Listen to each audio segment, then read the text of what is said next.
Hey guys, Mixed Media Girl here.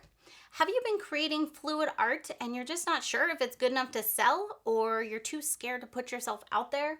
Are you not sure how to price your art? Not sure if you're pricing it too low, too high, or just don't even know where to start? Or have you been posting your art for sale and it's just not selling? Well, I've created a course just for you. I've been selling art for over 13 years, and when I began selling art, I quickly realized that there wasn't a lot of available information to really help new artists learn how to sell their art. So by now I've sold thousands and thousands of paintings, and I have spent all this time compiling information on how to sell art, including how to price your art, how to photograph it, how to ship it, how to hang it, how to have art shows, all kinds of things.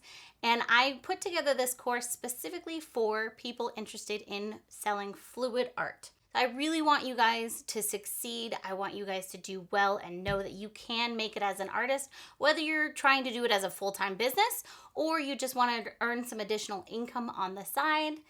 This course is for you. So I urge you to sign up as quickly as possible. There's a lot of awesome freebies and just a ton of information that will help you succeed in your art career. So go ahead and sign up and I'll see you in the course.